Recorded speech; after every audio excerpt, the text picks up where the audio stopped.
Hey vinyl community, I thought, you know, for once I was going to try a slightly different type of video and doing something that maybe, if you guys like it, will be a reoccurring thing on this channel. It's a collection spotlight. Now, I've done videos on, you know, various artists and things like that. You know, for the classical people that follow me are interested in my channel, I thought I would do a composer spotlight, just where I kind of run down all the records I have in my collection of a particular composer. Usually it's going to be a composer that I collect a lot of, so I thought the perfect first composer to do a video on would be Shostakovich. I have a lot of records of the music of Dmitri Shostakovich. For those that don't know, one of the greatest Russian composers to ever live. He was a composer in the early to mid 20th century, famous for his struggle against censorship in the Stalinist era of the Soviet Union. So a lot of his music is about overcoming, rebelling, or skirting around the restrictions that were placed on artists, you know, especially during the 1930s and the 1940s. And his music is very emotional and very bleak, and it expresses this kind of hopeless longing of the human soul in various ways. And I think it would be a shame to characterize his music as simply a reaction to Stalinism, because there's more depth to it than that. He's expressing more themes. You know, he also has critiques of many other things in his music that go incredibly beyond the simple politics of the Soviet Union. So I think sometimes he is pigeonholed as a composer in that way. You know, his music of his youth is incredibly vivid and energetic, and has a lot of tunefulness to it. The music of his middle period, where he wrote a lot of his symphonies, can be incredibly grandiose and Mahler-esque. Mahler is another composer that I really enjoy, and his late period music is some of the saddest music I've ever listened to. Especially if you listen to the last few things he ever wrote, which were his last couple string quartets. They're incredibly haunting. You know, I don't have everything on vinyl. I have a lot of things I have on CD because I've been listening to Shostakovich for a very long time. But I do have quite a bit of records of his music, so I thought I'd just kind of go through them quickly. I'm only going to talk about things if they're very significant recordings to me. I'm going to start with, I guess we're going to do the symphonies first. That's generally how I organize my classical collection. I have a section on a composer. I'll do the symphonies, the operas, other orchestral music, and then start to get to and then to concertos and then chamber music. So I think that's how I have this organized, although it's not an exact science. First up, we have Shostakovich Symphony Number 1 and Cello Concerto Number 1. This is the first recording of the Cello Concerto Number 1 with Mstislav Rostropovich playing cello, and the Philadelphia Orchestra accompanying him with Eugene Ormandy. This is a really great recording, one of the gems of my collection. I really want to get the Speaker's Corner reissue of this album. This is an original 6-eye, but it's not in the greatest condition. I'd like to get the Speaker's Corner reissue of this album. I just don't have it yet. I especially like this recording for the Symphony Number 1. This was a very early work by his, and it contains a beautiful oboe solo in it, played wonderfully on here by John Delancey, the famous first oboist of the Philadelphia Orchestra. Here we have another recording of Symphony Number 1, along with Symphony Number 9. This is Bernstein conducting the New York Philharmonic. Bernstein was a great interpreter of Shostakovich's music. Generally, if you have a Shostakovich recording conducted by Bernstein, you can't go wrong. As far as the American recordings go, he was the master of interpreting Shostakovich's music. However, nothing really compares to what some of the Russian conductors were doing with it. And unfortunately, the Russian recordings are difficult to get on vinyl. They're much easier to get on CD, but some of the Russian recordings, especially by Evgeny Mavrinsky, who was a personal friend of Shostakovich, and I think I may have 1 or 2 records of Mavrinsky conducting here, but I definitely have some CDs. Mavrinsky was the conductor of the Leningrad Philharmonic, and he was the one that premiered the majority of Shostakovich's symphonies. He was a close friend of the composer.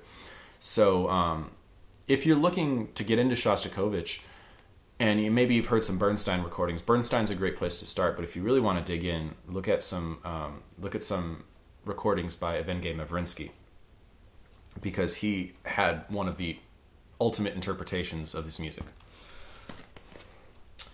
Here we have the odd duck in Shostakovich's symphonies. This is Symphony Number 4 with the Philadelphia Orchestra. Symphony Number 4 was withdrawn by Shostakovich. It was never premiered after it was written. Shostakovich was afraid of a backlash by the Soviet censors, so he withdrew the rather Mahleristic symphony, and it was not premiered until it was discovered in a library. Parts for the symphony were discovered in a library a couple decades later, and they re-pieced together a score based on the individual parts they found, and it was premiered, I think, in the 60s, even though it was written in the early 30s.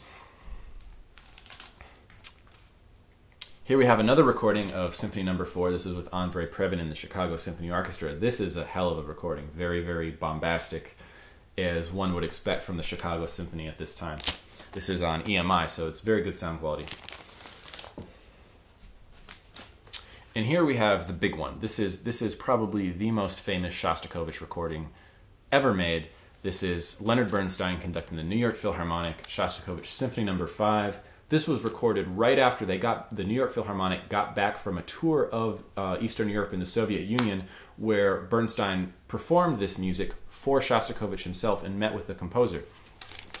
Bernstein's interpretation of this piece was actually very different than the way they had been playing it in the Soviet Union under Shostakovich's own direction. But what's funny is that when Shostakovich heard Bernstein's interpretation of the music, he actually said he enjoyed it more. So that just goes to show, you know, the original composer's intent is always a great place to start, but artists can really do interesting things with pieces. And this is an original 6i pressing, which is very difficult to find. I kind of lucked into this. I got it at a record store in New York City that prices their music to sell, so it was a good deal. And I also have another version of this recording. This is the Cisco Music reissue that is also very good sounding. I haven't done a head-to-head of the two different pressings before, but I've listened to both of them and they both sound very good. The Cisco Music might be easier to find in clean condition. You know, Symphony Number 5 is Shostakovich's probably most famous work. It's his big triumph of his early to middle period. And so there's a million recordings of it. It's the one that gets programmed the most in orchestral concerts. Here's another version that I'm not a huge fan of. This is Istvan Kertész conducting Orchestra Suisse Romand, Shostakovich 5 on London at Decca. It's an okay recording. Not my favorite. Another Symphony Number 5. This is Eugene Ormandy conducting the Philadelphia Orchestra. Nothing special. This is a good one, though. This is Lorin Maazel and the Cleveland Orchestra doing Symphony Number 5 on Telarc. This is a very good sounding digital recording, and the Cleveland Orchestra plays this very well. The Cleveland Orchestra is a little more refined than some of these other orchestras who have played this. They're not quite as brash as the New York Philharmonic, so the fourth movement in this recording is not my favorite fourth movement. However, the middle movements with the Cleveland Orchestra in this recording are to die for, especially the slow, largo third movement. And I think this is the last Fifth Symphony recording I have. This is the Classic Records recent recording of the Moscow State Symphony Orchestra and Pavel Kogan playing Symphony Number 5. This was recorded in, I think, the late 90s, early 2000s, and released in the late 2000s by Classic Records. Pretty good sounding record, although my copy is a little noisy and I was not able to find a noiseless copy. Here we have a Russian Melodia pressing of the USSR Ministry of Culture Orchestra conducted by Rozdovetsky, Shostakovich Symphony Number 6. Symphony Number 6 is often an overlooked symphony, I think, in Shostakovich's output. This is an okay sounding digital recording, but it's more for the interpretation. I think this is a good interpretation. Now we want to talk about an incredible sounding recording and a great interpretation. We have the famous one of Andrei Previn conducting the London Symphony Orchestra in Symphony Number 6, along with Prokofiev's Lieutenant Kiji Suite. This is a well-known audiophile recording. And Of course, Leopold Stokowski actually conducted a lot of Shostakovich in his lifetime, and this is his RCA recording of Symphony Number 6 with the Chicago Symphony Orchestra. Not the greatest sound quality in the world, but a very good interpretation and great playing by the Chicago Symphony. And of course, Stokowski was one of the great maestros of the 20th century. Here we have a very, very famous recording. This is the famous New York Philharmonic recording of Shostakovich's Symphony Number 7 with Leonard Bernstein, the famous Leningrad Symphony that was, the piece that Shostakovich wrote in response to the siege of Leningrad, the bombing of Leningrad by the German Nazi forces. The premiere of this was actually piped. From what I remember, the premiere of this symphony in Leningrad was actually broadcast on speakers throughout the city while they were getting bombed, while they were under siege. Musically, there's a lot of repetition in this symphony, and I from what I understand from my music history classes, this was kind of an attempt at like the perseverance motif. There's a lot of symbolism in this symphony, and I wish I remembered everything from my lectures, but there's a lot of different layers of symbolism in this symphony beyond just the music itself. Maybe if I remember it, I'll type it up in the comments or something.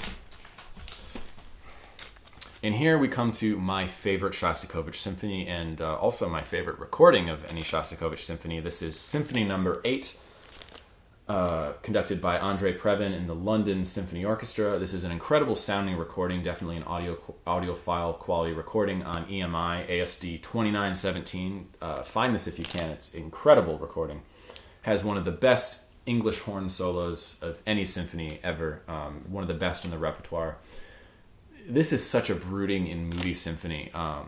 This was the first symphony that Shostakovich wrote after the end of World War II, and everyone thought it would be a triumph. It would be a symphony about triumph over the Nazi Germany.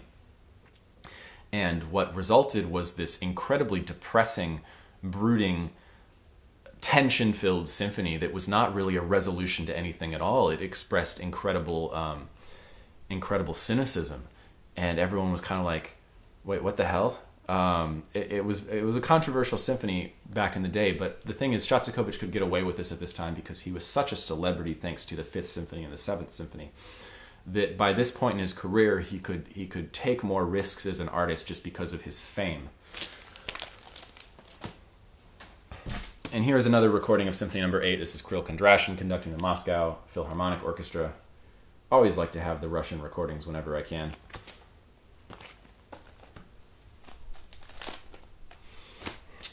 And here we have a Classic Records reissue of Symphony Number 9 with Malcolm Sargent and London Symphony Orchestra.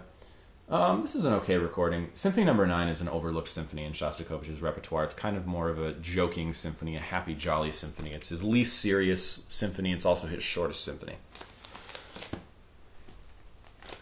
And here we get to another really great symphony. 8 and 10, I think, are Shostakovich's peak artistic output. So for Symphony Number 10, we have the famous Berlin Phil recording with Herbert von Karajan on Deutsche Grammophon. This is original Deutsche Grammophon. And then, of course, I also have the Speaker's Corner reissue that sounds a lot better than the original Deutsche Grammophon. This is a great, great recording. And then also another good recording I have of Symphony Number 10 is the Haitink recording with the London Philharmonic on London Decca. Very good sounding, good interpretation, not quite as monumental as the Karajan in Berlin. Talk about legendary recordings. Here we have another one next. The 11th Symphony is just as massive as the 10th Symphony. However, it's a little weirder, and it's also overlooked a lot. This is Leopold Stokowski conducting the Houston Symphony Orchestra, Symphony Number 11. This particular pressing is a reissue of an original late 50s stereo recording. And the thing about the original pressing of this record is it was issued widely in mono and then issued in a very limited number in stereo. So actually the original stereo pressing of this record is incredibly rare, to the point where I think it goes for at least over $100, and it never shows up. It's very difficult to find it on eBay or any Discogs or any website like that. So, a lot of people have to settle for this capital reissue. The original recording was on Capitol. This is just a slightly later reissue. This is really, I mean, this is the next best thing, and it's a reissue from the original tapes by the same label that originally put it out. So it's not that big of a difference, and the sound quality on this is still very, very good, especially for a Capitol recording. Another Symphony Number 11. This is a Melodia EMI combined release. So EMI had a deal with the Soviet record company Melodia to release a lot of Russian recordings in the 70s and early 80s, and this is one of the ones they did. This is Moscow, conducted by Kirill Kondrashin, who was one of the major conductors in Russian orchestras during this time until he defected to the Netherlands in, I think, the early mid-80s. This is another great recording of this piece, Symphony Number 11. Here we have a really cool box set. This is Eugene Ormandy conducting the Philadelphia Orchestra in Symphonies 13, 14, and 15. These are the last 3 symphonies Shostakovich ever wrote. They're all very different. Symphony Number 13 is a massive symphony with full chorus and vocal soloists. It's about a very controversial topic. You know, at this point, Stalin was dead, so Shostakovich had a lot more freedom. He didn't have total freedom, but he had a lot more freedom, especially the artistic climate that Khrushchev wanted to open up in the Soviet Union led to a lot more freedom of expression for artists, especially well-established artists like Shostakovich. So for Symphony Number 13, he chose a libretto based on the massacre of Soviet and Eastern European Jews at Baba Yar by the Nazis. A part of history that, even though it was perpetrated by the Nazis, this was a somewhat controversial part of history just because the Soviet Union had never had a great relationship with the Jewish population of its lands, of the Russian Jews or Eastern European Jews. Russia never really did in general. There's always been persecution of Jewish peoples in Russia going back to the 19th century. So it was kind of this part of Russian society that the Soviet Union wanted to portray everyone is united as this kind of monolith of Soviet culture, and the idea that there were minorities within the Soviet culture that had been historically persecuted, had been historically swept under the rug, their tragedies had been kind of overlooked. That Shostakovich was choosing this libretto to bring light to that was actually very controversial, even though what the tragedy was talking about was actually a tragedy perpetrated by the Nazis. Very complicated politics in Symphony Number 13, and because of that, it didn't get a ton of, it wasn't performed a ton after the original premiere in the Soviet Union, and also it's not performed a lot nowadays simply because it requires such massive forces to put on.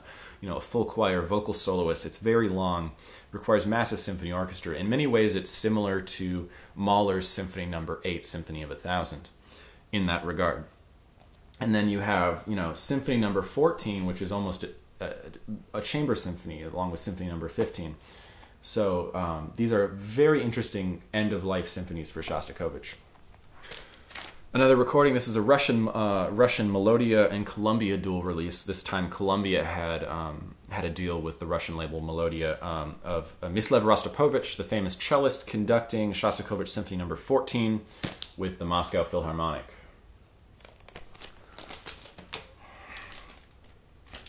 And Bernard Haitink and the London Philharmonic conducting Shostakovich Symphony Number 15 with the London Philharmonic on London Decca. Going to try to move it along here. I know this has been a long video. This is a Columbia Melodia dual release of Shostakovich's The New Babylon film score. And this is ensemble of soloists from the Moscow Philharmonic with, oh, I hate this conductor's name, Rozdesvensky. I think I got that right. Conducting. Sorry, that name always throws me off. Oh, this is not in the right order. I wonder how this got put here. I was wondering where this was. This is a very, very famous recording of Symphony Number 13 with Andrei Previn conducting the London Symphony Orchestra. This is well-known audiophile recording of this massive symphony. This is the, of course, the Baba Yar Symphony. And it's been on the Absolute Sound Super Disc list for a very long time. Alto actually reissued this album as a double LP, and I'd be curious to hear that version because the original version, this version, is a single LP, and I wonder if the 2 LP gives it a little more room to breathe with no, distortion at the end. Here we have a Columbia pressing of Shostakovich's opera The Nose.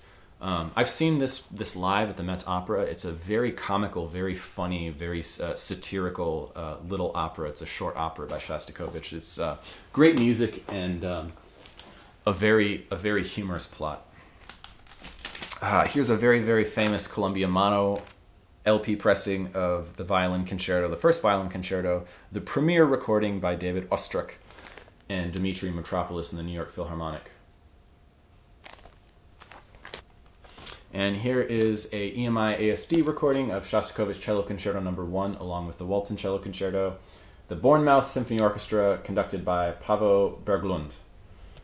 These Berglund Bournemouth Symphony Orchestra recordings on EMI are pretty sought after. I'm not really sure why. I thought the recording was good. I thought the performance was good. I don't think it's the best thing since sliced bread, but collectors love this stuff. I don't know why. Here's a Speaker's Corner reissue of Shostakovich Cello Concerto No. 2 with Rostropovich playing cello and the Boston Symphony Orchestra Seiji Ozawa on Deutsche Grammophon. This was a 70s recording, and the Speaker's Corner reissue just sounds fantastic. I really like this recording. Here we're getting into the chamber music a bit. We have a recording on Melodia in a dual release with EMI, his master's voice. This is David Ostrach and Slavoj Richter playing Shostakovich Violin Sonata and Piano Trio in E minor. This is a great chamber music recording. Really enjoyed it.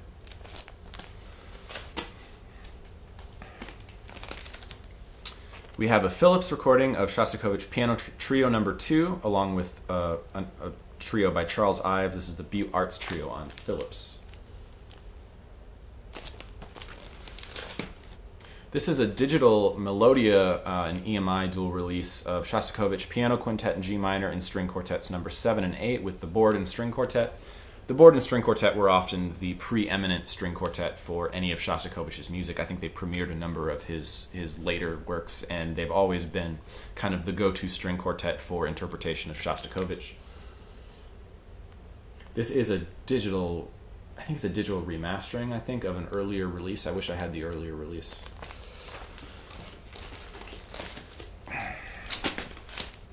This is a very, very, very famous Decca. This is the Borden Quartet playing Borden's Quartet No. 2, but also Shostakovich's Quartet No. 8, which is probably Shostakovich's most famous string quartet on Decca. This is the Speaker's Corner reissue. And another Speaker's Corner reissue, again, of another recording of Shostakovich Quartet No. 8 with the Borden Quartet. This is the Speaker's Corner Mercury reissue. And this also contains Shostakovich's String Quartet No. 4 as well. I kind of like the Mercury one a little bit better, but that's just me. Another string quartet that was famous for playing Shostakovich's music besides the Borden String Quartet is the Fritz Williams String Quartet, and this is them playing String Quartets No. 4 and 12 on the label Louis Lyre.